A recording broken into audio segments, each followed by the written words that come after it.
Take the money. Caleb Boone dropped $50 on the platform without looking at her twice. There's a train back east in the morning. I'll make sure you're on it. Every person on that platform heard it. Every single one. Lena Hart looked at the money. Looked at the man who had written her 3 letters about partnership and honesty and building something real, and had taken one look at her and decided she wasn't it. She left the $50 exactly where it was. "I didn't come all this way to turn back," she said. "And I didn't come here for your permission." She picked up her suitcase and walked into his town alone. If you've ever been told you weren't enough, not strong enough, not big enough, not what someone expected, stay with me. Subscribe to this channel, hit that notification bell, and drop your city in the comments below. I want to see exactly how far this story travels.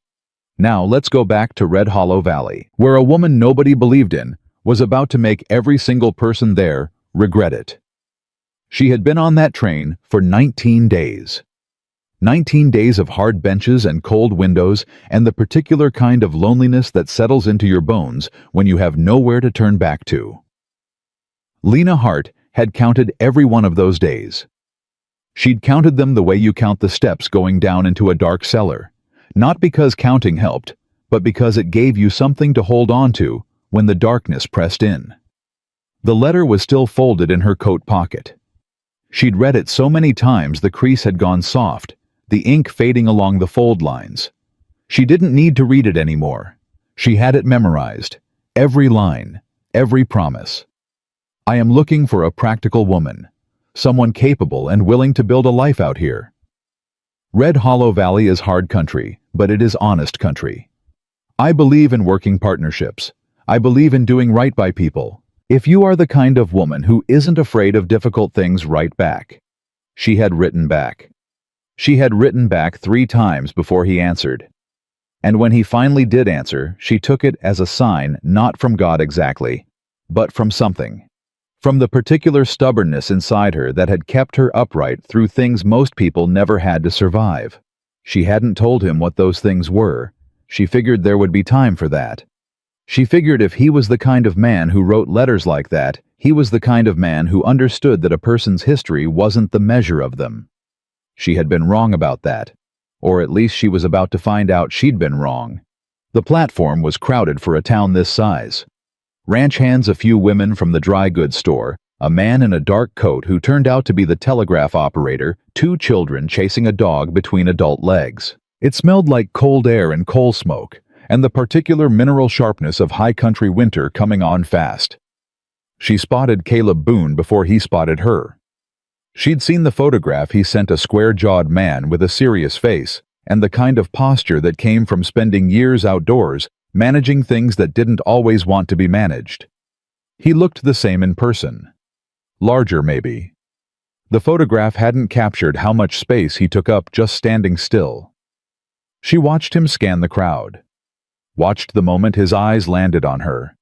And she saw it, the flicker. The almost imperceptible adjustment of his expression. Not surprise exactly.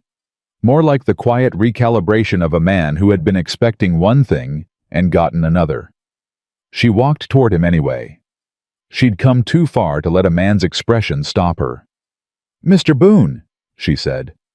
"I'm Lena Hart." He looked at her for a long moment. Not rudely, but thoroughly. The way you look at something you're trying to make sense of. "You're smaller than I expected," he said. The words landed the way cold water lands, shocking, immediate, impossible to pretend away. She heard a woman nearby make a small sound. Saw one of the ranch hands look at the ground. "I'm exactly what I said I was in my letters," Lena said. Her voice came out steady. She was proud of that. Nothing more, nothing less. "Your letters didn't mention your size. My letters described my skills and my character. I assumed that's what mattered." Caleb Boone looked at her a moment longer. Then he reached into his coat and he pulled out a folded bill and a piece of paper, a train voucher she would realize a second later, and he held them out toward her. "I'll give you $50 and a ticket back to wherever you came from." The crowd went quiet. That particular quality of quiet that happens when people want to hear something and are pretending not to listen. Lena looked at the money. She looked at the voucher. She looked at the man holding them. "No," she said. He blinked. Clearly he had not been expecting that. "I beg your pardon?" I said no. I'm not taking the money. I'm not getting back on the train. I made a legal agreement, Mr. Boone. I traveled 3 weeks to honor it, and I intend to honor it. Miss Hart, you can decide not to honor it. That's your right. But I'm not leaving Red Hollow Valley. She picked up her suitcase, the same worn leather case she'd had since she was 17, and she looked at him one last time. Now, if you'll excuse me, I need to find somewhere to stay tonight. She walked off the platform without looking back. It was only when she was 20 yards away, moving down the main street of a town she'd never set foot in before, with no money beyond the $12 folded into her shoe, and no plan beyond the next hour. It was only then that her hands started shaking. She pressed them against her sides and kept walking. Red Hollow Valley was a town that had opinions about people before they finished introducing themselves. It wasn't unique in that. Most small towns were. But there was a particular quality to the way Red Hollow sized you up, something in the way eyes moved from your boots to your face and back again, the silent arithmetic of whether you belonged. Lena Hart did not by any obvious measure belong. She found a room at a boarding house run by a widow named Mrs. Cleaver, who charged $3 a week and didn't ask too many questions, as long as you didn't bring trouble in with you. The room was small and cold, and the window faced the alley behind the feed store, but there was a decent lock on the door, and the mattress was clean, and Lena had slept in worse conditions than this. Much worse.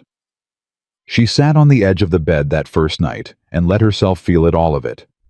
The exhaustion, the humiliation, the sharp-edged grief of arriving somewhere you've been imagining for months and finding it nothing like you pictured. She let herself feel it for exactly 10 minutes. She'd learned that trick years ago. You gave the hard feelings their time. You didn't run from them, but you put a limit on them, because if you didn't, they'd move in and start rearranging the furniture. After 10 minutes, she took out a piece of paper and wrote down everything she knew how to do. Sewing and mending. Management of household accounts. Basic veterinary care, she'd learned that from her uncle, who ran a small farm in Pennsylvania before the bank took it. Cooking for large numbers.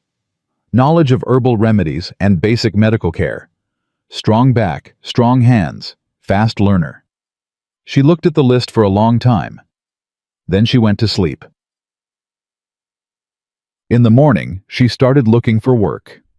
The first 2 places turned her away before she finished asking. A hardware store, a laundry run by 3 sisters who already had more help than they could pay. The third place, a dry goods and supply store on the corner of Main and Cedar, had a help wanted sign in the window that had been there so long the paper had yellowed. The man behind the counter was named Harlan Goss. He was in his 60s, moved slow, and had the particular look of a man who had been overwhelmed for a long time and stopped admitting it. "I need someone who can take inventory, manage stock, and do basic repairs on merchandise," he said, eyeing her the way most people in this town seemed to eye her, with a kind of skeptical measuring. "I can do all of that," Lena said. "You ever worked a supply store before?" "No, but I've managed larger operations than this. And I'm a fast learner, Mr. Goss. Give me 2 weeks. If I haven't proven my worth by then, you can let me go." Harlan Goss looked at her for a long moment. Then he said, $4 a week. "5, Lena said, "and a half day on Sundays." He blinked at her. "You're negotiating." "I know what my time is worth," she said. "And so do you, or that sign wouldn't still be in the window." He hired her for $4.50. She took it. Word traveled fast in Red Hollow Valley. By the end of her first week, most of the town knew she was the woman Caleb Boone had turned away at the train station. By the end of the second week, they knew she'd gotten herself a job at Goss's supply store. And by the end of the third, they'd sorted her neatly into a category, a stubborn woman who didn't know when she wasn't wanted. Lena was aware of all of this. She noticed the way conversations slowed when she walked into a room. The way women from the church committee looked at her with a particular quality of pity that had judgment underneath it. The way men sometimes spoke to her with a kind of deliberate casualness that was actually a test they wanted to see if she'd blush, if she'd shrink, if she'd confirm what they'd already decided about her. She didn't give them any of it. She worked. 6 days a week she worked. She reorganized Harlan Goss's inventory system within the first 10 days, a system that had been, generously speaking, a system in name only. She mended torn gear for ranch hands who came in with broken harness straps and split seams, charging a fair price for the repair, and doing it fast and doing it right. She learned the names of every regular customer within the first 2 weeks. She learned what they needed before they asked for it. Harlan Goss, who was not a man who gave compliments easily, told her at the end of her first month that she was the best hire he'd made in 15 years. She took that. She let it sit inside her like a coal against the cold. But she didn't let it make her comfortable. Because comfortable wasn't what she needed. What she needed was footing. And footing in a place like Red Hollow Valley had to be earned in ways that went beyond doing your job well. 10. The first real test came on a Thursday evening in her 5th week. She was closing up the store. Harlan had gone home early, his knee bad from the cold, when 2 men came in. Brothers, she would find out later. The Greer brothers, who ran cattle on the western edge of the valley and had a reputation for being exactly the kind of men that reputation suggested. The older one, whose name was Dolph, leaned against the counter and looked at her the way men look at things they think they have a right to. "You're the train station woman," he said. "I work here," Lena said. "Can I help you find something? Heard Boone kicked you loose before you even got started." He smiled. It wasn't a kind smile. "That's a hard thing, coming all that way for nothing." "I didn't come for nothing," she said. "I came to build a life. I'm doing that. Is there something you needed from the store, or were you planning on taking up space for free?" The younger brother, Cass, who was quieter and seemed slightly embarrassed by his brother's performance, made a sound that might have been a suppressed laugh. Dolph's smile didn't waver. But something behind his eyes did. "You've got a sharp mouth for a woman in your situation. My situation is that I'm working. Yours is that you're keeping me from finishing. Now." She put both hands flat on the counter. "What do you need?" There was a beat, a long one, the kind where you could feel the air in a room change. Then Dolph said slowly, 100 feet of fence wire. Heavy gauge. She pulled it. She measured it. She charged him the correct price and made change exactly right and wrote the transaction in the ledger and looked up and said, "Anything else?" He looked at her for another moment. Then he picked up the wire and walked out. Cass lingered a second longer. He was maybe 22, with an uncomfortable look about him. "Sorry about my brother," he said quietly. He's fine," Lena said. "Come back when you need something." She didn't let herself shake until the door was closed and she heard their boots going down the steps outside. Then she pressed her hands against the counter and breathed. She saw Caleb Boone for the first time since the platform on a Friday morning in her 7th week. He came into the store for lumber nails and rope and didn't see her until she was already 3 feet away, asking if she could help him find something. She watched his face run through several quick expressions before settling on something carefully neutral. "Miss Hart," he said. "Mr. Boone." She kept her voice the same even temperature she gave everyone. "Lumber nails are in the back left. What gauge?" "Heavy, for fence posts." "How many?" 5 pounds should do it." She led him to the right shelf, pulled the correct bin, measured 5 pounds on the scale. He stood behind her without speaking. She was aware of him in the way you're aware of a fire in a room, not looking at it directly, but conscious of its heat. "You're still here," he said finally. "I said I would be. I didn't think you meant it." She turned and handed him the nails. "I always mean what I say, Mr. Boone." He looked at her. Something moved across his face that she couldn't quite read. You found work. I did. Harlan treating you right. The question surprised her. Not because it was hostile, it wasn't. It was against all her expectations, almost considerate. She looked at him for a moment, recalibrating. He is, she said. He's a fair man. Caleb nodded. He took the nails. He looked like he was about to say something else, then thought better of it. He went to the front of the store to get his rope. She went back to her work, but she kept turning over that question. Harlan treating you right. Not defensive, not apologetic, not an attempt to reopen the subject of what happened at the station. Just a question, the kind a person asks when they're checking something they feel responsible for without wanting to admit they feel responsible for it. She filed that away. She filed a lot of things in those early weeks. A person in her situation learned quickly that information was its own kind of currency. The cold came down hard in the 8th week, and everything in Red Hollow Valley shifted into the tense, practical mode of a community battening down for winter. Harlan's store got busier. Extra lantern oil, heavier blankets, rope by the yard, dried goods stacked to the ceiling. Lena worked longer hours and developed what she privately thought of as a system of small mercies, keeping track of which families were low on supplies, quietly adding a little extra to their orders when she could, adjusting the accounting in ways that Harlan either didn't notice or chose not to. She didn't think about whether she should. She just did it. It was the kind of thing her mother would have done. It was on a Wednesday evening when the first real signal came that things in Red Hollow Valley were about to get worse before they got better. She was stacking the last of a grain delivery when she overheard 2 ranchers talking near the door. Not an argument. The quieter, more frightening kind of conversation. 2 men comparing notes on something bad, speaking in the measured voices of people who have decided to be practical about a disaster they can't prevent. The words she caught were storm system. Coming down from the north, bigger than last year, maybe bigger than '89.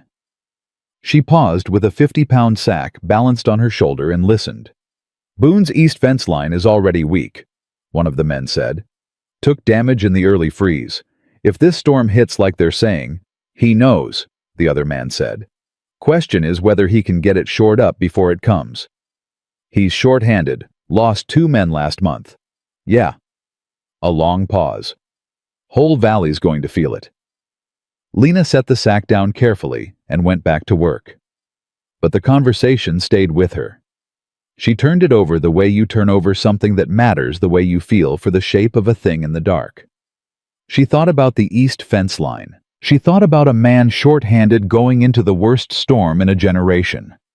She thought about the conversation in the store, the quiet practicality of men who had done the math and didn't like the answer.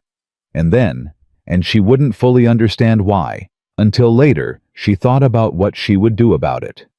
She was still thinking about it when she locked up the store that night and walked home through cold that cut straight through her coat and made the inside of her nose ache.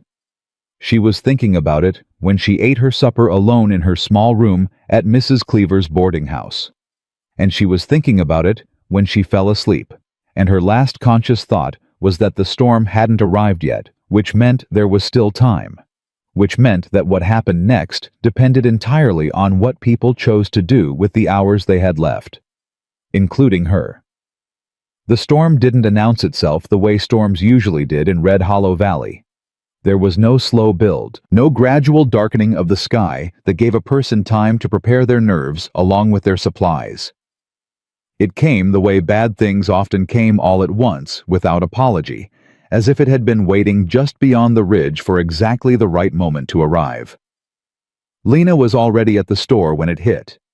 She'd come in an hour early that morning because she hadn't slept, and because not sleeping had a way of making the most useful thing she could do, with her restlessness, was to be somewhere she could be useful.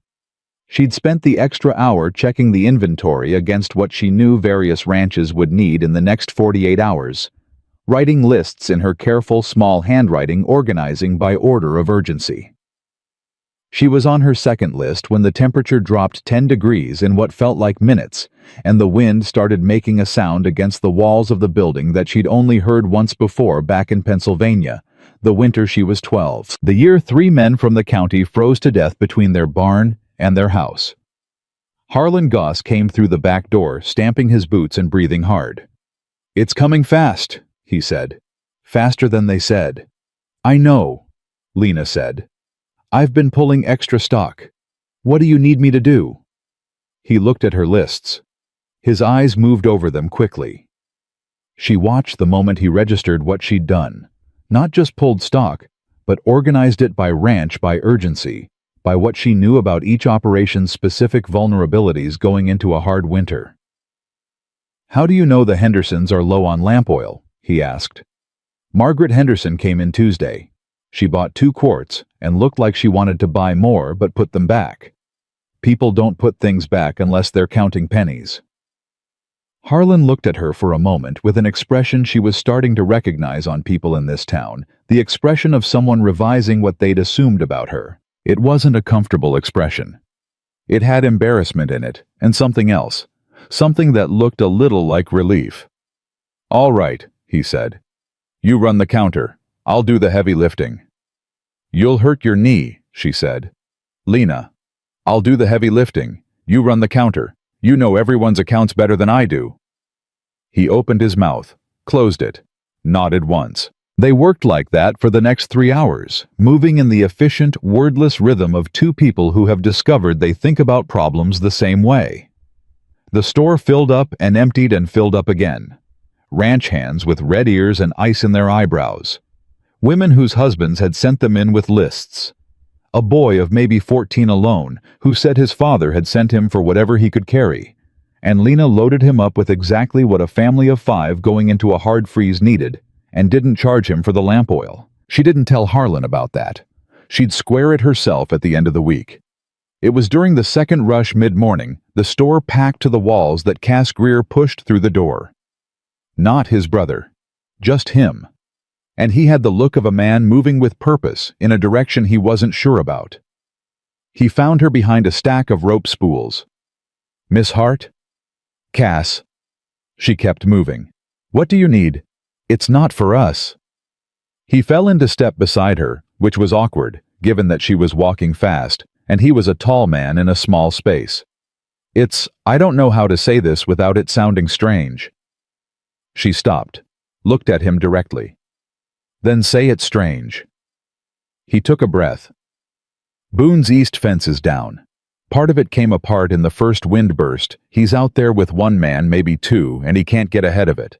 The livestock are already moving through the gap, and if they scatter into the high country in this—" He stopped. "He's too stubborn to ask for help, you know that." "Why are you telling me?" she said. The question was genuine. She wasn't being cold. She actually didn't know. They barely knew each other. He had no obligation to her and no obvious reason to come to her with this instead of half a dozen other people in the valley. Cass Greer looked at her for a moment with an expression that was surprisingly honest for a man his age. "Because you're the only person in this town I've seen do something without waiting to be asked," he said. "And because if it were my ranch, I'd want someone like you to know." He left. She stood there for exactly 4 seconds. Then she went and found Harlan. "I need 2 hours," she said. "What?" "Boone's east fence is down and he's short-handed. I need to take some gear out there. 2 hours." Harlan stared at her. "Lena, it's not your problem. The man sent you away at the train station in front of half the town." "I know what he did." She was already pulling a length of heavy wire from the back shelf, checking it against her arm for weight. "That's got nothing to do with whether his livestock scatters into the high country in a storm. You can't fix fence in this wind. I grew up fixing fence in worse," she said. Which wasn't entirely true, but it was true enough. "I'll be back in 2 hours. You can manage the counter that long. Just don't let Dolph Greer talk you into extending him credit. He's already 3 months behind, and he'll use the storm as an excuse." She had her coat on and gear in her arms before Harlan finished deciding whether to argue. The cold hit her like a physical blow when she came out the back door. The kind of cold that doesn't just surround you, it goes into. You finds the places where you're soft and presses hard. She walked fast, head down, jaw locked against the wind. It took her 40 minutes on foot to reach the east boundary of Boone's ranch. She heard the problem before she saw it.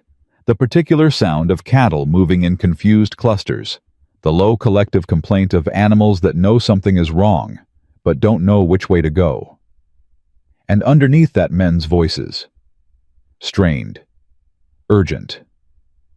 She came over the last rise and saw Caleb Boone for the first time since the supply store encounter.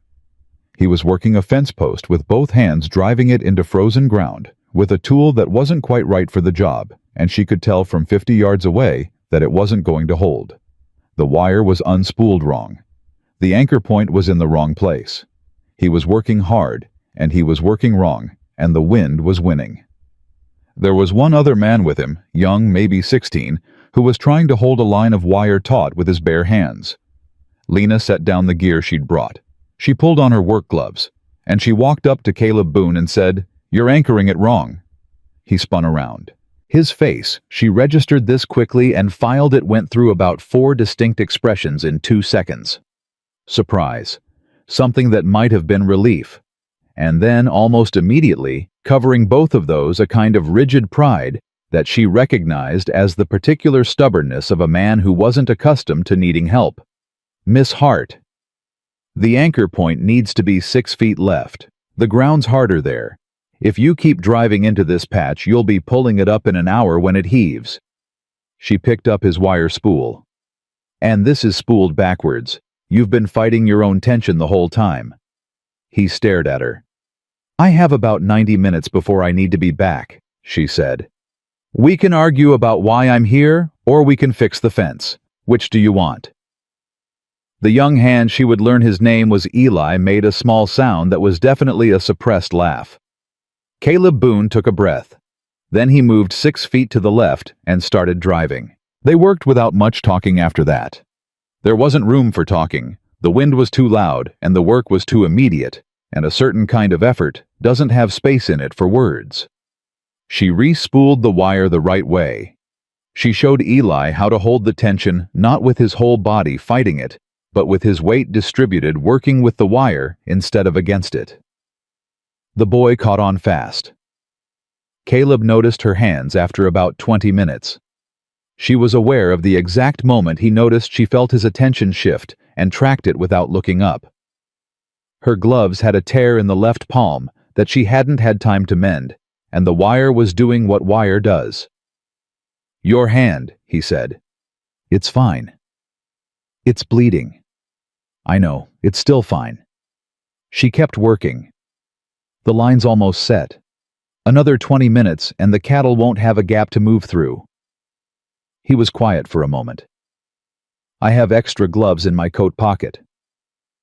I'm nearly done with this section. Save them." She heard him exhale through his nose. Not irritation exactly, something more complicated. They finished the critical section in just over an hour. The line held.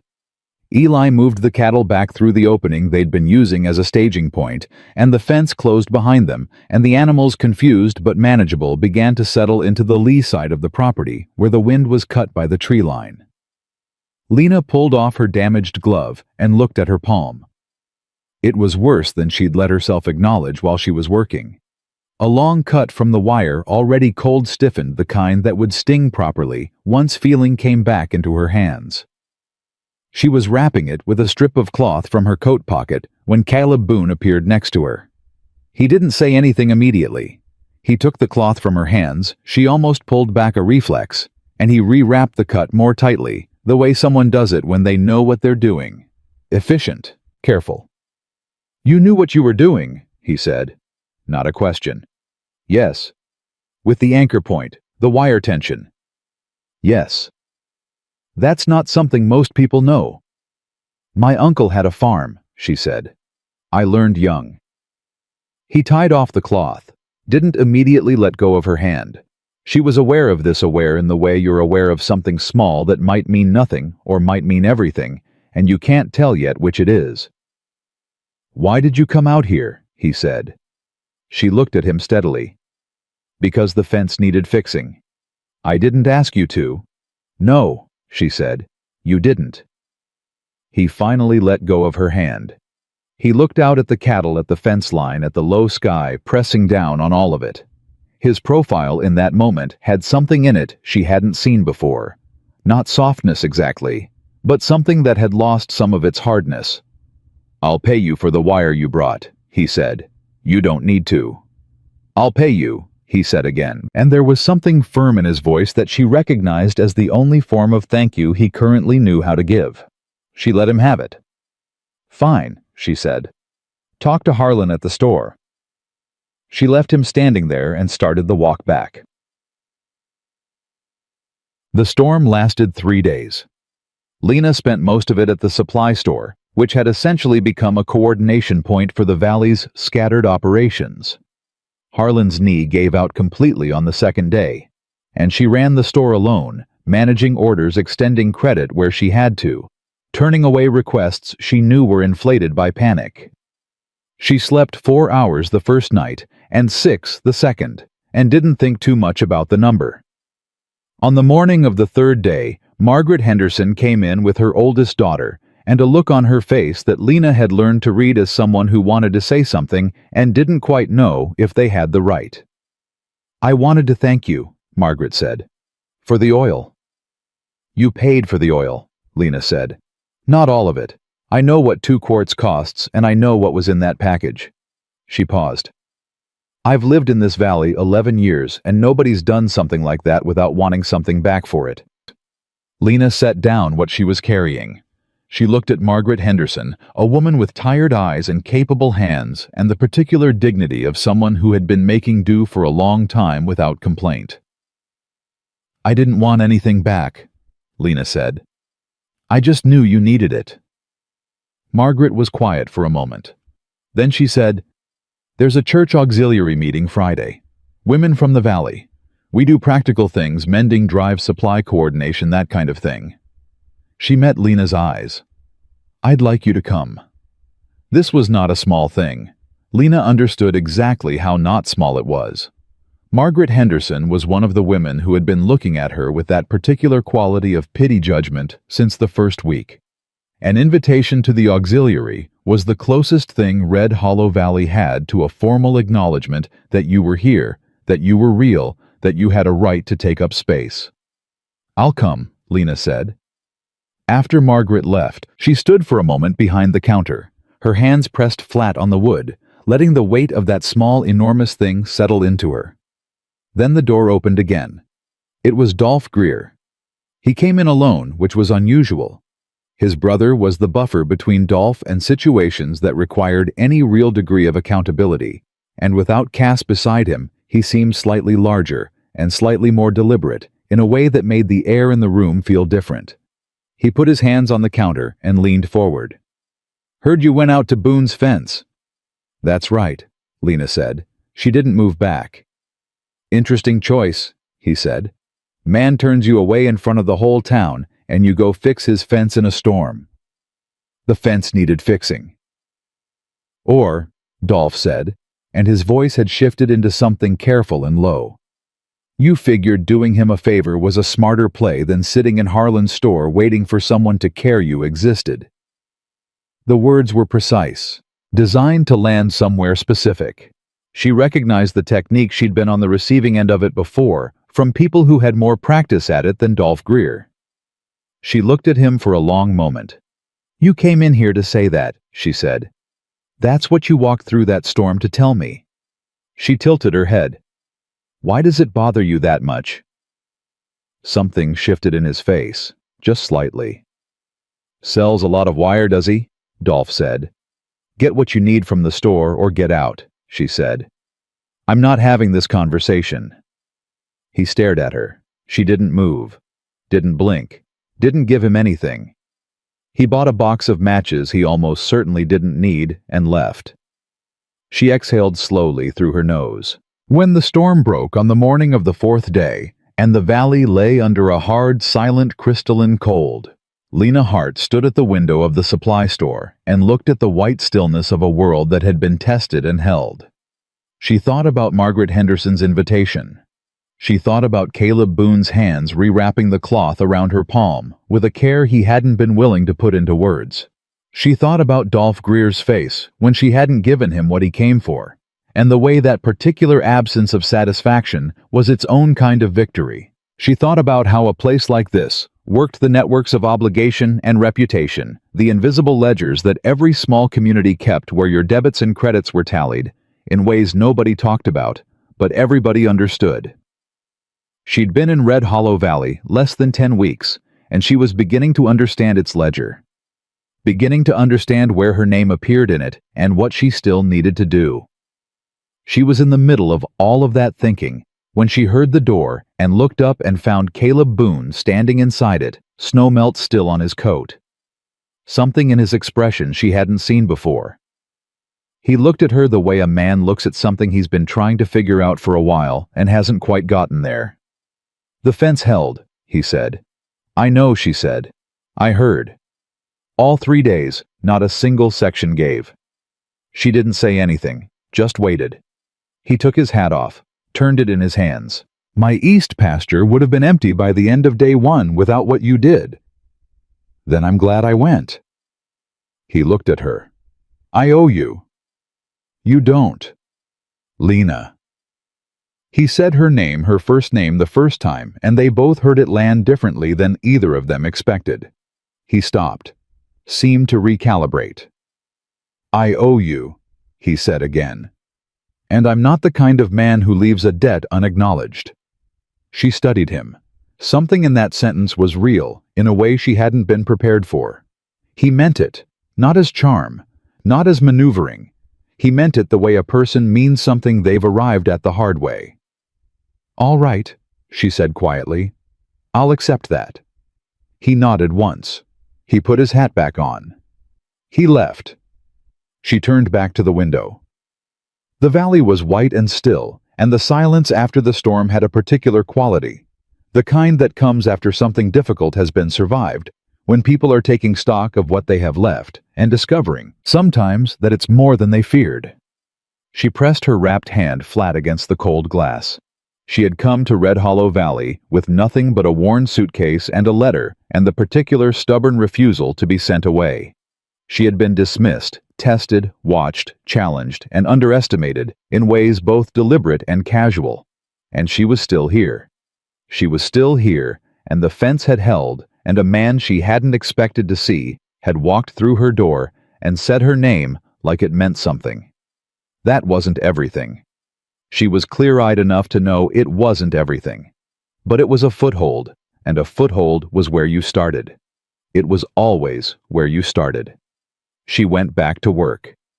The Friday auxiliary meeting was held in the back room of the Methodist Church, and Lena arrived 3 minutes early because she had learned a long time ago that arriving early to a room that wasn't sure it wanted you was better than arriving late. Early gave you time to read the room. Late gave the room time to read you first. There were 11 women. Margaret Henderson had saved her a seat, which was either genuine kindness or a calculated act of social navigation, and Lena decided it didn't matter which, because the result was the same. She sat down. She said good morning to the women near her. She did not apologize for being there. The meeting was practical, which she appreciated. A mending drive for 3 families whose men had lost livestock in the storm. A supply coordination for the elderly widow at the north end of the valley who couldn't get to town. A discussion about whether the church could spare resources for road repair on the upper access trail, which had been impassable since the freeze. Lena listened. She asked 2 questions, both specific, both useful. She did not try to make an impression. She simply participated the way a person participates in something they belong to. It was near the end of the meeting that a woman named Vera Alcott spoke up. Vera was in her late 40s, well-dressed by the standards of the valley, married to the man who owned the largest cattle operation east of the ridge. She had the particular confidence of a woman who had run a room for so long she didn't think about it anymore.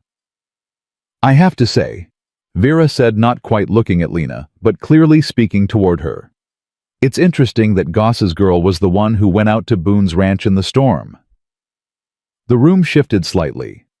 That particular quality of shift where everyone knows something is being said and nobody wants to be the one to acknowledge it. My name is Lena Hart, Lena said pleasantly. Not Goss's girl. Vera's eyes moved to her then, a small adjustment, like a woman recalibrating the distance to a target. Of course. My point being it raised some questions in town about the nature of the arrangement. What arrangement is that? Lena said. Between you and Caleb Boone. The room was very quiet. I went out to help with a fence during a storm, Lena said. The fence held. The cattle didn't scatter. That's the arrangement. She held Vera's gaze. Is there a version of that you find concerning? Vera smiled the way women like Vera smiled when a response surprised them. Not at all. I'm sure your intentions were entirely practical. They were, Lena said. Just like they are right now. Margaret Henderson made a small sound that was almost certainly a suppressed laugh. The meeting moved on. But when it ended, 2 more women stopped to speak to Lena directly, a thing that hadn't happened before, and one of them, a rancher's wife named Clara Dodd, pressed her hand briefly and said, "Come back next week," in a voice that meant something. She walked home in the cold, with her hands in her pockets and something fragile and warm moving around inside her chest that she was careful not to examine too closely. Caleb Boone came back to the store the following Tuesday. He didn't have a long list. He didn't need much. Lena suspected, though she said nothing about it, that needing things was not entirely the reason he came. He stood at the counter while she pulled his order, and he said, "The Alcott woman talked to you at the meeting." She looked up. Word travels fast. Her husband and I share a water access agreement. She mentioned it. She mentioned that I corrected her about my name. Something moved at the corner of his mouth. She mentioned you were direct. That's a polite way to put it. She set his order on the counter. It didn't cause problems for you. He looked at her. Why would it cause problems for me? Because Alcott's operation is big, and his wife has opinions about what happens in this valley. I don't want anything I do to come back on you when you're the one who has to negotiate water rights with the man. Caleb was quiet for a moment. Then he said, "I can manage Gerald Alcott." "I know you can," she said. "I'm asking if you want to have to." He looked at her with an expression she was getting better at reading, the expression of a man who was constantly expecting to be handled and kept finding instead that he was being spoken to directly and didn't quite know what to do with that. "You went out in a storm and fixed my fence," he said. "If Vera Alcott has a problem with that, Vera Alcott's problem is with me." He picked up his order and left. She stood there for a moment, her hand still on the counter where his things had been. There was something happening between them that she hadn't fully named yet. She was deliberate about that, about not naming it. Named things had expectations attached to them, and expectations had a way of making you act differently, and acting differently had a way of ruining things that were working. She went back to work. It was Eli, the young hand from the fence repair, who brought the next piece of the story to her door. He came in on a Thursday afternoon, ostensibly for nails, actually for something else. She could tell immediately because he spent 4 minutes looking at nails he didn't need before he cleared his throat and said, "Mr. Boone's thinking about expanding the south pasture." "That's good news for him," she said. "He needs someone who can run the accounts, keep track of the operation finances." Eli set down the nails.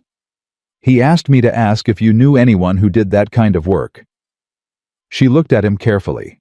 He was staring at the wall behind her with the focused concentration of a young man who has been given a task and is determined not to make a mess of it. "He asked you to ask me," she said. "Specifically me." "Yes, ma'am." "He could have asked Harlan." "He could have." Eli agreed, still looking at the wall. She was quiet for a long moment. "Tell him I'll think about it." Eli nodded vigorously and bought nails he didn't need and left quickly. And Lena stood in the middle of the store and understood that something had shifted quietly, without announcement, the way most significant things shifted in the calculation that Caleb Boone was making about who she was. That night, she took out her paper and wrote a different kind of list. Not skills this time. Considerations. She had a job, a real one, with a wage she'd negotiated and a man who respected her work. She had a foothold in the community, fragile, still contested in places, but real. She had a room her $12 had become $40 through 6 weeks of careful saving, and she was not dependent on anyone for anything. A second arrangement with Caleb Boone meant a second set of variables. It meant proximity. It meant that whatever was quietly building between them in the charged silence of supply store encounters and fence lines in the wind would have to become something with a name. She looked at the list for a long time. Then she folded it and put it away. She told Harlan first. He looked at her the way a person looks when they're trying to calculate whether they're being abandoned or not. "It would be evenings only," she said. "I'd keep my hours here." "Alcott's wife won't like it." "Vera Alcott doesn't run my schedule." "No," he said. "But she runs conversations. And conversations run reputations." "Harlan." She looked at him steadily. "Do you think I should say no?" He thought about it seriously. She appreciated that he actually thought about it instead of giving her the easy answer. "No," he said finally. "I think you should do what makes sense. And I think—" He stopped, then said it anyway. "I think it's good that he finally sees it." She didn't ask him what it was. She thought they both knew. She went to the Boone Ranch on a Saturday morning, which was the day Caleb had suggested through Eli, which was how they communicated now through the 17-year-old intermediary, who was clearly both proud of his role and slightly mortified by it. She carried her account ledger and a sharpened pencil, and the particular attitude she always brought to new work, ready, focused, no apologies for being there. Caleb met her at the door. He was formal in a way she hadn't seen before, not cold, but careful. She recognized it. It was the formality of a man who had decided to do something and wasn't sure yet how it was going to go. He showed her the books. The ranch accounts were not a disaster. He was organized, careful with money, serious about his records, but they had the particular quality of a system built by someone who understood operations deeply and accounting only sufficiently. There was nothing wrong with it exactly, but there was room. She looked through 2 years of records in 20 minutes. Then she looked up and said, "You're undercharging for your boarding services." "My boarding services?" "You keep 3 horses for Valley families. One of them is the Alcotts. You charge a flat rate that hasn't changed in 2 years, but your feed costs have gone up 14% since last spring." She showed him the numbers. "You're not running a charity." He looked at the figures. Something moved in his face. "I didn't calculate it that way." "I know. That's why you need someone who will." He was quiet for a moment. Then, "What else?" She spent 2 hours going through it. He sat across from her at the kitchen table and listened. Really listened. Not with the tolerant half-attention of someone waiting for a woman to finish talking. And when he had questions, they were specific and good questions, the kind that came from someone who understood what he was being told. She answered them directly without softening. He didn't want softening. She could tell. When she was finished, he leaned back in his chair and looked at her with an expression she still hadn't learned to fully decipher. "You're going to tell me I've been leaving money on the table for 2 years, he said. "Not a lot, but some. Enough. And if I'd had someone doing this from the start, the east fence would have had a proper repair budget," she said. "Before the storm." He let out a breath through his nose. Not angry. Something more complicated. Something that had accountability in it, and the particular discomfort of a person who was honest enough to sit with the discomfort instead of redirecting it. "I'll raise the boarding rate," he said. "And the other adjustments you marked worth making," she said. "All of them." All right. He paused. I'll pay you for today. And if you're willing to come back, I'm willing, she said. She picked up her ledger. Same day next week. She was halfway to the door when he said, Lena. She stopped. Why are you doing this? He said. You have work. You have a position at Harlan's. You don't need the extra hours. She turned. He was still at the table, both hands flat on it, watching her with that careful, serious attention he brought to things he was trying to understand. I told you before, she said. I came here to build a life. This is what building looks like. One piece at a time. And working my accounts is one of the pieces. That depends on you, she said, whether you let it be. She left him with that. The road back to town was cold, and the sky was moving into the gray-white color that meant more weather coming, and she walked with her ledger under her arm and her thoughts moving fast the way they moved when things were real enough to require real thinking. She had managed in the space of 2 hours at that kitchen table to shift something fundamental about the dynamic between them. She wasn't certain he'd registered it fully yet. But she had. It was no longer him holding the position of power and her working from below it. They'd sat across a table from each other as two people who each had something the other needed. That was different. That was the beginning of something that had actual structure to it.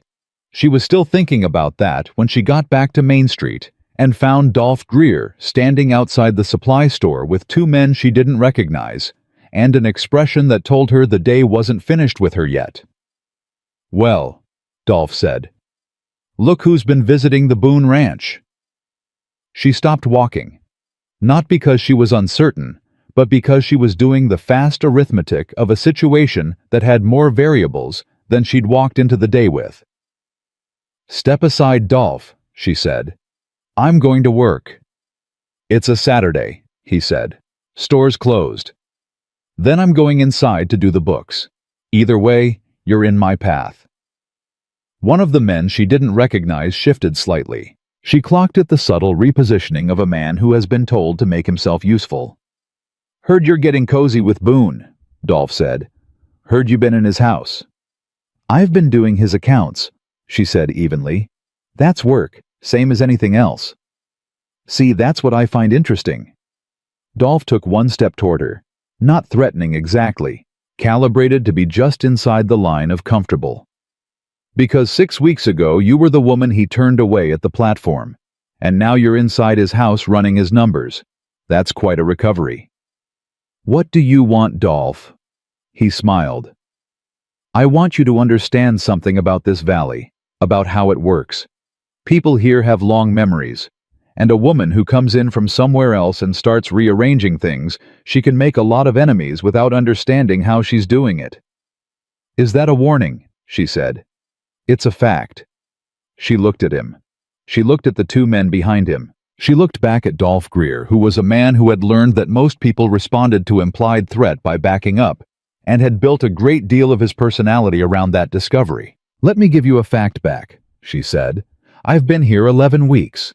In that time I've earned a wage, kept Harlan's store running through the worst storm in a generation, helped save a fence line that would have cost this valley real money, and been invited to the church auxiliary. What I have not done is bother you. I have not interfered with your operation. I have not taken anything that was yours. She held his gaze.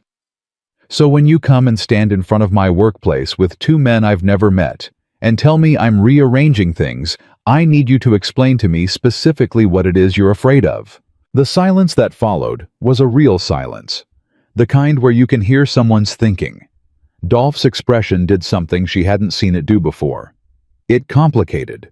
There was something underneath the surface of his performance that was harder to name, something that looked almost like genuine unease. Not about her exactly, about something he'd calculated and wasn't sure about. You watch yourself, he said. His voice had dropped. The performance quality had gone out of it. That's all I'm saying. He walked away. The two men followed. She stood in front of the closed store door and breathed. Her heart was going faster than she wanted it to. She pressed her unwrapped hand flat against the door, the store's familiar solidity, the smell of wood and oil and the cold, and she made herself slow down. Because something about that final warning was different from everything else Dolph Greer had ever said to her. The other things had been power playing, territory marking, Tory.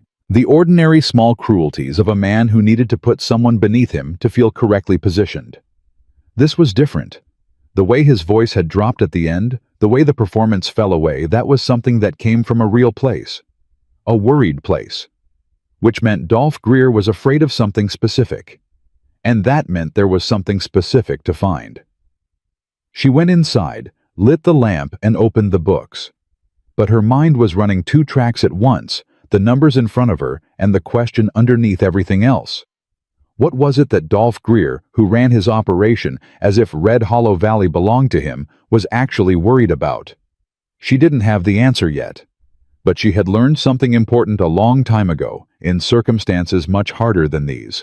When a person who has been playing games suddenly stops performing and tells you to watch yourself, they're not warning you about themselves anymore.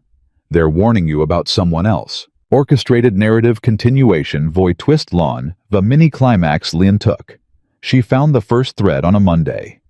It wasn't where she expected to find it, not in anything Dolph said or did, but in the accounts. Caleb's accounts. The ones she'd been going through with careful attention for 3 Saturday sessions, now building a cleaner picture of the ranch's finances, the way you build a picture of anything you want to understand, one confirmed fact at a time, nothing assumed. She almost missed it. It was buried in 2 years of otherwise orderly record-keeping, a pattern so incremental that you'd have to be looking for something wrong to see it. A water access fee paid quarterly to a name she didn't recognize, R. Alcott Holdings, at a rate that had increased twice in the past 18 months, with no corresponding change in the original agreement terms. The increases were small, not small enough to be negligible, but small enough that a busy man running a ranch alone might absorb them without stopping to ask why. She sat very still for a moment. Then she went back further. Another year. Another increase 18 months before the 2 she'd already found. Same pattern, same incremental pressure, same name at the top of every payment record. R. Alcott Holdings. Not Gerald Alcott. Directly, his wife Vera's maiden name was Reston, and R. Alcott Holdings was a separate entity from Alcott's main cattle operation, incorporated quietly enough that you'd only know to look for it if you already knew where to look. Lena put her pencil down and looked at the ceiling of Harlan's back office, where she did her own books on Monday evenings. She thought about Dolph Greer's voice dropping at the end of their confrontation. The performance falling away. Watch yourself. Not said like a man flexing power. Said like a man who knew something was coming and didn't want to be anywhere near it when it arrived. She thought about Vera Alcott at the auxiliary meeting, precise and careful and watching. The way Vera had looked at her, not with the casual judgment most people gave her, but with something more focused, more calculating. The look of a woman assessing a variable she hadn't accounted for. She picked her pencil back up. She spent the next 2 hours doing math she was increasingly certain Caleb Boone had never done. She didn't tell him on the next Saturday. She needed 1 more week of records before she was certain enough to say anything. She'd learned the hard way that bringing half a truth to someone was sometimes more damaging than bringing none at all. It gave them enough to act on, and not enough to act wisely. So she came in, sat at the kitchen table, went through the current accounts with him, answered his questions, watched him take notes in his careful block handwriting. He made coffee at the midpoint. She'd noticed he always did this exactly at the midpoint, as if he'd calculated when a person needed it, and he set a cup in front of her without asking how she took it, because he already knew. 2 weeks ago, she'd had it black, and he hadn't commented, just filed it away in whatever quiet internal record he kept of things worth remembering. She was aware sitting at that table of how much the texture of things between them had changed. Not dramatically. Nothing between them happened dramatically. It happened the way water moves through stone, patient and steady and cumulative. But she was sitting across from him with both hands around her coffee, and he was watching her go over a column of figures with the particular attention of a man who was no longer looking at a stranger. "You're quiet today," he said. "I'm always quiet when I'm working. Different kind of quiet." She looked up. He was watching her with that direct, unhurried attention that she'd come to understand was just how he looked at things he took seriously. It wasn't pressure. It was just honesty. She'd spent enough time around people who avoided honesty to recognize the real thing when she saw it. "I'm looking at something," she said. "I want one more week before I talk about it." He didn't push. He just nodded and poured himself more coffee and went back to his own papers.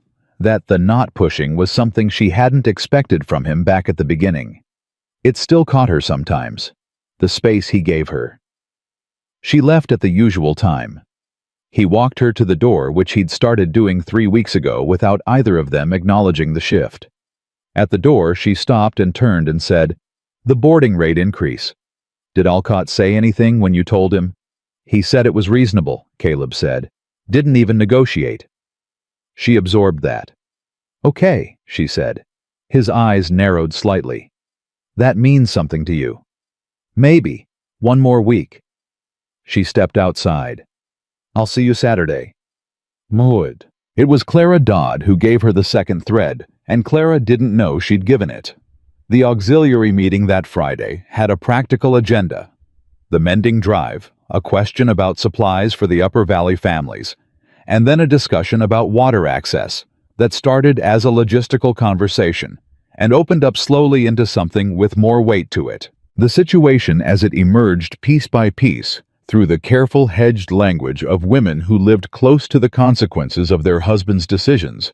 The Valley's water access agreements had been renegotiated over the past 3 years, quietly and individually, in ways that moved control of several key water points toward a single holding entity. Nobody had connected the agreements because they'd been handled separately, ranch by ranch, presented as routine adjustments during a period when everyone was recovering from a hard stretch of weather and not looking closely at paperwork. Clara Dodd said almost to herself, "My husband signed his 18 months ago. We didn't think much of it at the time." Lena kept her face neutral and her voice even, and asked one careful question. Who handled the renegotiations? Was it the same person for everyone? Clara thought about it. "I believe Gerald Alcott arranged most of them.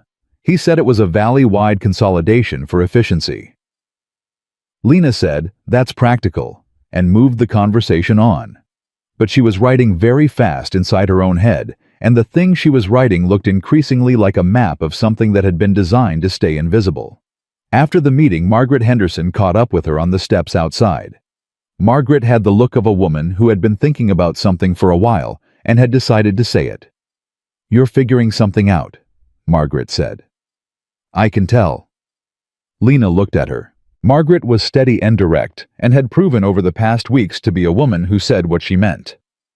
"I'm checking some numbers," Lena said carefully. "I don't want to say more than that until I'm sure." "Does it involve Caleb Boone?" "It might involve most of the valley," Lena said. "But yes, his operation is part of it." Margaret was quiet for a moment. Then she said, "He's a good man, Lena. He's been alone out here for 4 years trying to keep that ranch together since his father died.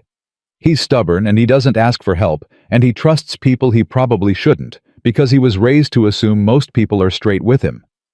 She paused. "He trusted Gerald Alcott when he signed that water agreement." Lena felt something go cold and clear inside her. "How long ago?" "Just under 2 years," Margaret said. "His father had just died. He was overwhelmed. Gerald came to him with the paperwork and said it was routine." She met Lena's eyes. "I don't think it was routine." Lena walked home fast. She didn't run. She was not going to run through the main street of Red Hollow Valley, but she walked with the focused urgency of someone who has realized the thing she was looking for is real. And real things require real action, and the window for that action might be shorter than she thought. She sat at her small desk and spread out every note she'd made over 3 weeks of working Caleb's accounts. She added what Margaret had told her. She added what Clara had said at the meeting. She added the pattern of incremental payment increases, the shell entity name, the fact that Alcott hadn't negotiated when the boarding rate went up, because a man who is already extracting money from you through a back channel doesn't need to negotiate at the front door. When she saw it fully, the whole shape of it, she sat back in her chair and stared at the ceiling. What Gerald Alcott had done, and done carefully over several years, was position himself to control the water access that most of the valley's ranching operations depended on. Not all at once.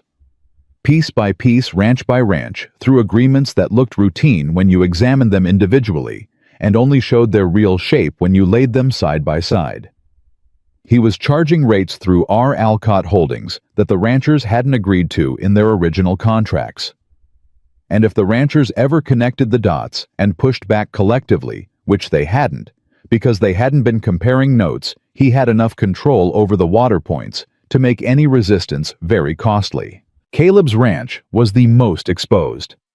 The east pasture that had nearly lost its livestock in the storm ran on water access that now legally flowed through Gerald Alcott's holding company. If Alcott decided to call the arrangement to demand full renegotiation on his terms, or to cut access entirely, Caleb's east operation was done. And that was why Dolph Greer had told her to watch herself. Because Dolph knew. Dolph's operation had its own water agreement with Alcott, probably with its own problems buried in it. But Dolph had made a calculation, the calculation of a man who has decided that fighting something expensive is less survivable than staying out of its way. He'd warned her not because he cared about her safety, but because he could see that she was moving toward exactly the kind of confrontation he'd decided to avoid. She looked at her notes for a long time. Then she picked up her pencil and wrote 2 words at the top of the page. Tell him. She didn't wait for Saturday. She went on Wednesday morning before the store opened, because this was not the kind of thing that could wait for the scheduled time. Eli answered the door. She said, "Is he here?" And Eli, who had developed something between loyalty and devotion toward her in the past weeks, said, "Yes, ma'am," and stepped back immediately. Caleb was in the kitchen. He had the look of a man who'd been up before dawn working, which she'd come to understand was his standard state. He saw her face, and his own face changed. Something settled in it. The watchful readiness of a man who knows before you speak that what's coming is serious. "Sit down," she said. He sat. She put her notes on the table. And she told him everything.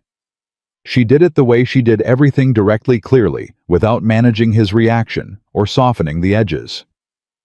She laid out the pattern of payments, the shell entity, the water agreements, the valley-wide scope of what Alcott had built, and specifically what it meant for the east pasture and the ranch's operating future if Alcott decided to accelerate his timeline. He listened without interrupting. His hands were flat on the table. His face went through several things, the specific progression of a man absorbing a truth he hadn't wanted, working through the stages of it. The initial resistance, the moment of recognition, when the pieces clicked together too cleanly, to deny the harder, quieter landing of understanding the full scope. When she finished, he didn't speak immediately. The silence had a weight to it that she didn't try to fill. 2 years, he said finally. At least. Possibly longer if there are earlier agreements I don't have access to. I signed that water contract 2 months after my father died. His voice was flat. Not emotional, or rather the emotion was underneath the flatness controlled there.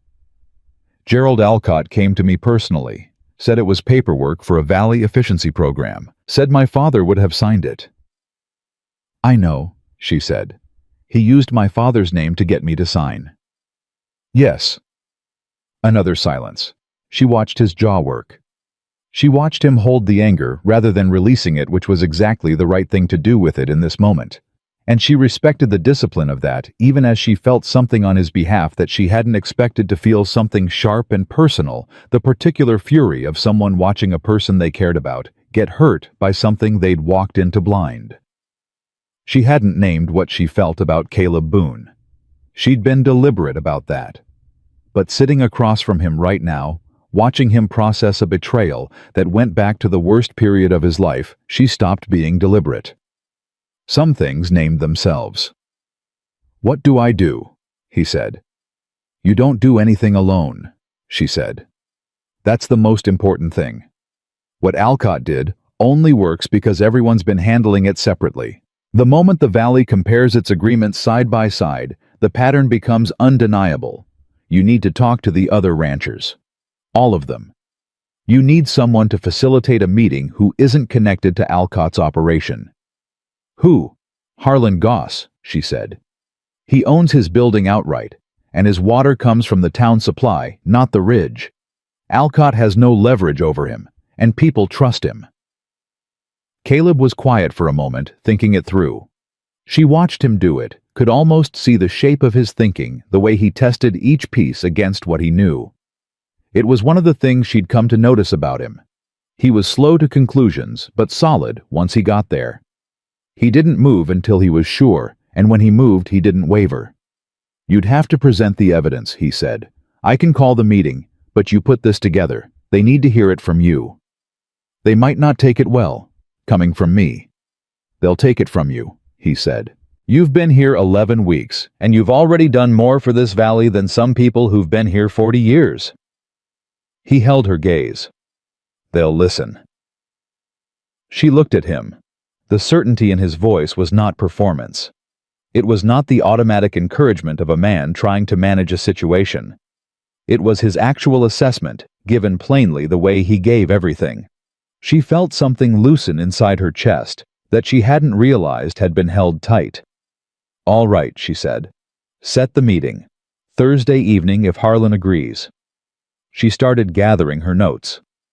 "Don't tell Alcott. Don't let Vera Alcott hear anything through the auxiliary channels." "Understood." He paused. "Lena." She looked up. He was looking at her with an expression she had never seen on him before. Not the careful neutrality, not the watchful assessment. Something much more unguarded. Something that had the quality of a man standing at the edge of a thing he hadn't planned to reach. "I don't know how to say this correctly," he said. "Just say it," she said. "You're not bad at talking when you actually try."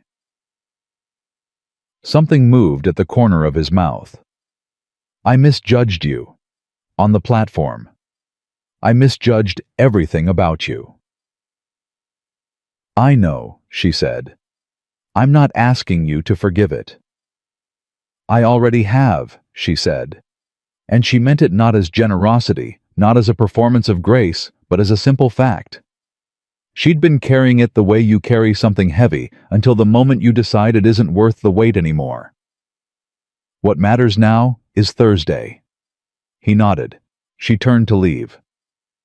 "Be careful," he said. His voice had dropped.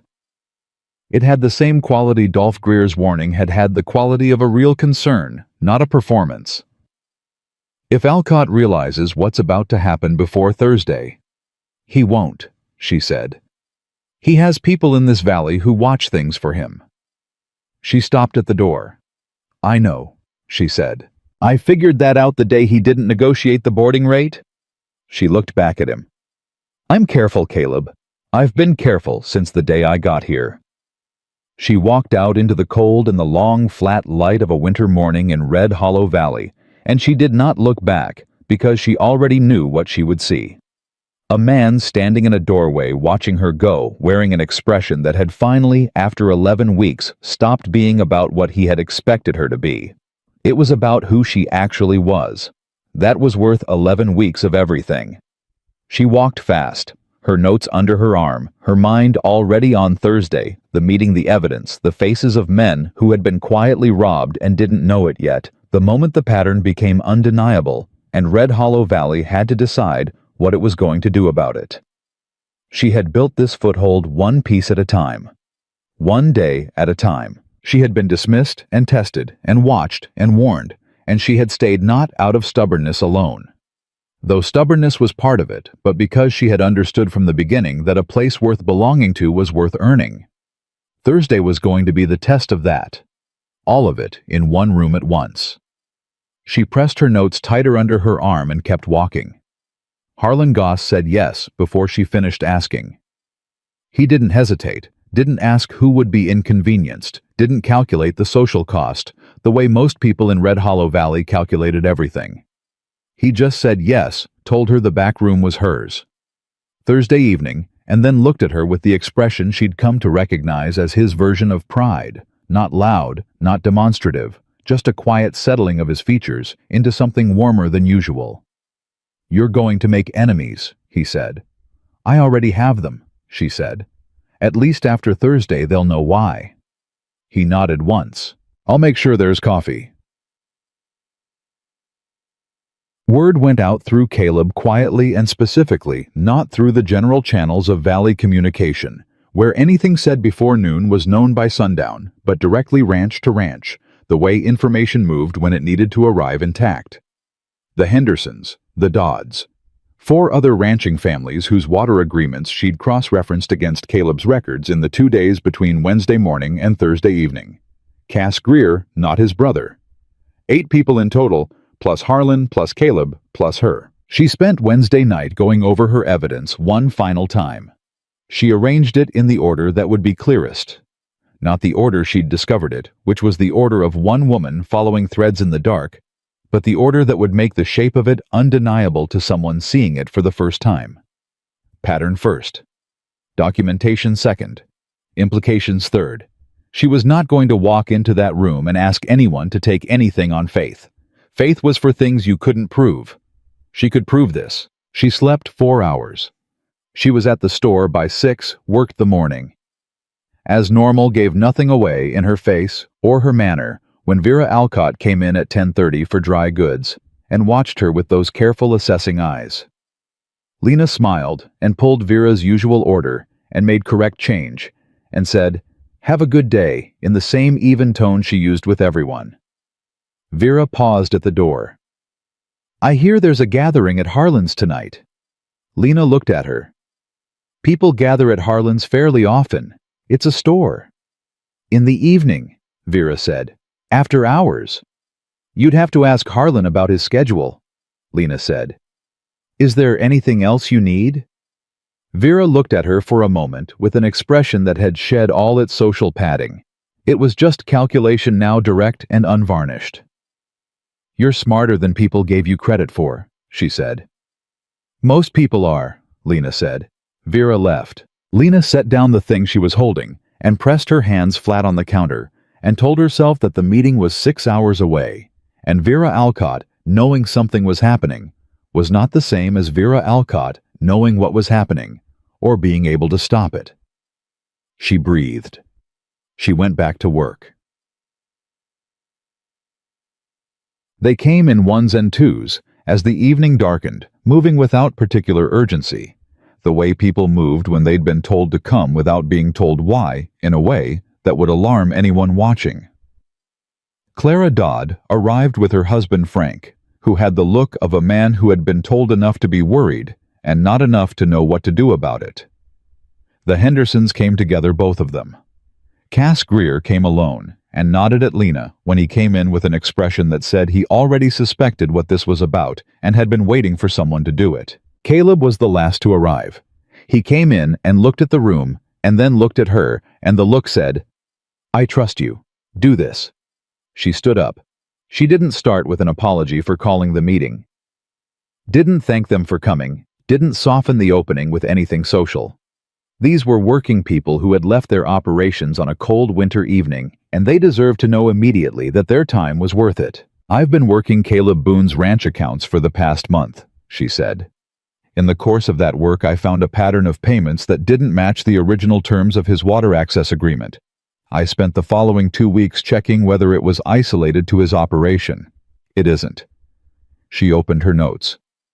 "Every one of you in this room has a water agreement that has been quietly altered since its original signing. The alterations are small individually. Together they represent a systematic transfer of water access control to a holding company called R. Alcott Holdings, an entity registered separately from Gerald Alcott's main operation and connected to it through his wife's maiden name." The room was very still. Frank Dodd said, "That's a significant accusation." "It's not an accusation," she said. It's a documented pattern. I have the payment records, the original agreement terms, and the incremental changes side by side. I'll go through all of it. You can look at your own records when you get home tonight, and you'll find the same thing. She paused. I'd like to show you. She showed them. It took 40 minutes, and she did not rush any of it, did not gloss over anything, did not simplify in ways that would obscure the detail. She answered questions as they came. Frank Dodd's were precise and good, the questions of a man who understood finances and was using that understanding to verify rather than dispute. Margaret Henderson's husband asked about the legal standing of the alterations. Cass Greer said almost nothing, but she could see him doing the math, and the math was landing. The moment the room shifted, the real shift, the one where resistance moved into reckoning, was when Tom Henderson pulled his own copy of his water agreement from his coat pocket. He'd brought it. He'd known enough to bring it. He spread it on the table next to her documentation and spent 2 minutes comparing them in silence, and then he said quietly, and with great restraint, he changed the renewal terms. Right here. It's not what I signed. That was the moment the room stopped being a collection of separate people and became something unified. The particular unity of people who have discovered they've been wronged in the same way by the same hand. Harlan, who had been standing at the back with his arms crossed and his face unreadable, said, "What do we do about it?" "You have 2 options," Lena said. "You do nothing, and Alcott continues to tighten the terms on his timeline, which, based on the pattern, suggests the next increase is coming before spring. Or you go to the county land office together with all of your original agreements and documented records of the alterations, and you file a formal dispute. Collectively. Because individually, each change is small enough that he could argue administrative error. Together, they constitute a pattern of fraudulent modification." "He'll deny it," Frank said. "He'll try," she said. "But the records are what they are. He can't rewrite documents that already exist in multiple people's hands." "He has lawyers," someone said from the back. "So does the county land office," she said. "And so does the precedent of what he's done." The room went quiet again. A different kind of quiet. This time the working quiet of people calculating, weighing, deciding. Cass Greer spoke for the first time since the meeting started. "My brother knew," he said. "Not all of it, but enough." He looked at his hands. "That's why he told you to watch yourself. He knew it was coming, and he'd decided to stay out of it." "I know," Lena said. "Dolph signed a side agreement with Alcott 6 months ago. Better terms for our operation in exchange for—" He stopped. His jaw tightened. "In exchange for not making trouble." The room understood what that meant. Caleb, who had been quiet through the whole presentation, said in a very controlled voice, "In exchange for letting the rest of us get picked clean." "Yes," Cass said. He looked at Caleb directly. "I found out 2 weeks ago. I've been trying to figure out what to do about it." He looked at Lena. "And then she came in for nails she didn't need and told me about someone moving fast toward a wall I could see, but she couldn't yet, and I thought maybe someone's already doing something about it." The silence that followed was the kind that changes rooms permanently. Caleb said quietly, "Cass." "I know," Cass said. "Your brother made his choice. I know that too." He met Caleb's eyes. "I'm making mine." They decided to go to the county land office as a group. Monday morning, first thing, with Lena's documentation and their individual agreements, and Frank Dodd leading the formal complaint because Frank was methodical and credible and had the kind of manner that land office clerks responded to. Lena would not go, they all agreed, and she agreed with them that her presence would give Alcott a way to make the dispute about her instead of about the facts. She had done the work. She would let them carry it. The meeting broke up close to 10 o'clock. People filed out in ones and twos, the same way they'd come in, and the room emptied until it was just Caleb and Harlan and Lena, the 3 of them standing in the particular aftermath of something that had gone the way it needed to go. Harlan looked at the 2 of them, looked at the table covered in documents, looked at the ceiling with the expression of a man doing a private accounting of his own. Then he said, "I'm going to go close up the front. and walked out of the room with the deliberate tact of a person removing himself from a situation on purpose. Caleb picked up her notes from the table. He stacked them carefully, the way he handled everything he considered important. He didn't speak immediately. She had learned to let his silences be what they were, not absence, but the space where he did his real thinking. "You could have gotten hurt," he said. "If Alcott had found out before tonight." "I was careful," she said. "You were more than careful. You were—" He stopped, set the notes down, looked at her. "You built the whole case alone. You didn't tell me what you were doing until it was done because you knew if you told me I'd move too fast and tip him off." "You would have," she said. "Yes," he said. "I would have." Something in his voice had a quality she hadn't heard before, not soft exactly, but without its usual armor. "I would have walked up to Gerald Alcott the day you told me and said exactly the wrong thing, and none of tonight would have been possible." "I know," she said, not unkindly. He looked at her for a long moment. "You protected my ranch," he said. "You protected the whole valley. And you did it in a way that made sure the credit goes to the people who have to live with the consequences long after you could have walked away." "I'm not walking away," she said. He went still. "I'm not walking away," she said again, clear and steady. "I came here to build a life. This is my valley now, too. These are my people." She held his gaze. "I have a room at Mrs. Cleaver's and a job at Harlan's store, and I help run the books for a ranch on the East Ridge, and I go to the auxiliary on Fridays, and I intend to keep doing all of it." She paused. "I just want to make sure you understand that. Because I'm not doing any of it for you. I'm doing it because it's mine. I built it, and it's mine." Something moved across his face that she had no category for. It was past the careful neutrality he'd started with, past the recalibration she'd watched happen over weeks. This was something that had gotten all the way down to the bottom of him. "I understand that," he said. "I understood it before I understood almost anything else about you." He took one step toward her, not closing the distance entirely, but acknowledging it. "The question I've been trying to find the right way to ask and failing, because I'm not a man who finds words easily for things that matter." "Then say it simply," she said. "You're better at simple than you think." He looked at her. "Is there room in the life you're building for someone who was wrong about you at the start, and has been trying to deserve a second chance ever since?" The room was very quiet. She thought about the platform, the $50 and the ticket. "You're smaller than I expected." She thought about the fence line in the wind, his hands rewrapping cloth around her cut palm with a gentleness that had nowhere else to go. The coffee always at the midpoint. Her first name said carefully, like something he'd been saving up the right to say. 11 weeks of a man revising everything he'd assumed, one honest reckoning at a time.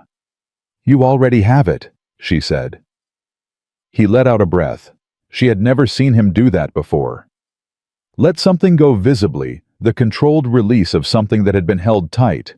It changed his face in a way that made him look younger and older at the same time. "I'd like to do this properly," he said. "What I should have done on the platform, what I should have done from the beginning." He met her eyes fully. "Give me the chance to show you what this valley can be, what we can build in it, together if you're willing." "I'm willing," she said. She said it the way she said everything that was true, plainly, without decoration, without the performance of uncertainty she didn't feel. She was willing. She had been building toward this with the same patience and intention she'd brought to everything else, and she knew what it was, and she was willing. Monday morning, Frank Dodd led 7 ranchers into the county land office with documentation that took the clerk on duty 40 minutes to review before he called his supervisor. The formal dispute was filed before noon. Gerald Alcott was notified by official correspondence before the end of the business day. By Tuesday, Vera Alcott had stopped coming into Goss's supply store. By Wednesday, the valley was talking about nothing else in that particular way communities talk, when something they half knew and didn't want to face has finally been brought into the light where it has to be dealt with. Dolph Greer came into the store on Wednesday afternoon. He came alone, and he came with his hat in his hands in a way that was not metaphorical. He was literally standing there turning his hat in his hands, and it was the most uncomfortable she had ever seen him. "My brother told me what you did," he said. She set down what she was carrying, looked at him. "I want you to know." He stopped, started again. "I want you to know I'm not proud of the agreement I signed. I made a calculation, and it was the wrong calculation, and Cass told me exactly that at the time, and I didn't listen." He looked at her directly for the first time in any of their encounters that wasn't confrontation. "I'm sorry for the things I said to you, outside this store, and other times." She looked at him for a moment, not coldly, but honestly. "Are you going to add your records to the formal dispute?" He blinked. Yes, if they'll take them." "Talk to Frank Dodd," she said. "Tell him I sent you." He left looking like a man who had put down something heavy and wasn't sure yet if he'd done it in the right place, but was relieved to have put it down regardless. 3 weeks after the county filing, the land office ruled the alterations invalid. Gerald Alcott's lawyers argued administrative error exactly as she'd predicted, and the county examiner looked at the documentation Lena had assembled, looked at the pattern across 8 separate agreements, and found the argument insufficient. R. Alcott Holdings was required to return the excess payments collected over 3 years. Water access reverted to original agreement terms. Vera Alcott left for her sister's house in Cheyenne 2 days after the ruling, and didn't come back for a month. Gerald Alcott did not speak to Caleb Boone in the street for some time, but the water kept flowing, and that was what mattered. It was a Saturday in early spring, when Caleb said the thing that closed the distance between what they were becoming and what they already were. She was at the kitchen table, with the accounts, the good accounts, now the ones that showed a ranch operating correctly, with proper rates and honest numbers, and a clear picture of what was possible going forward. The east pasture had come through winter intact. The boarding revenue was up. There was a real budget for fence maintenance for the first time in 2 years. Caleb came in from outside, pulled off his coat, poured 2 cups of coffee without asking, set hers in front of her, sat down across from her, and looked at her for a long moment with that direct, unhurried attention. "I said something to you on the platform," he said, "the day you arrived. I remember it. I've been thinking about it since." He wrapped both hands around his cup. "I said you were smaller than I expected. And I meant it, as I meant it the way a man means something when he's looking at the surface of things and calling that the whole picture." "I know what you meant," she said. "You weren't smaller," he said. "I just couldn't see clearly. I was looking for something I'd already decided I needed, and I couldn't see what was actually standing in front of me." He looked at her steadily. What was standing in front of me was someone who would end up being the most capable, most honest, most consequential person to come into this valley in 20 years. And I almost sent her away for $50. She was quiet for a moment.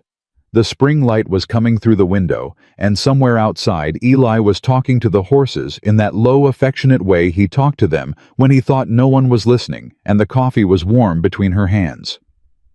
"You didn't send me away," she said. "You wouldn't go," he said. "No," she said. "I wouldn't." He looked at her with something in his face that had no armor left in it at all. "Thank God for that," he said quietly. "Thank God you wouldn't go." She reached across the table and put her hand over his. He turned his hand over and held hers, and neither of them said anything for a moment, because nothing needed to be said.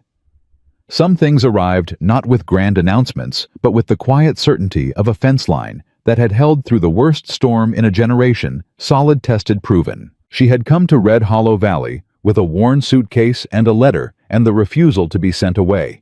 And she had built piece by piece, day by day, one honest reckoning at a time, a life that was fully and completely her own.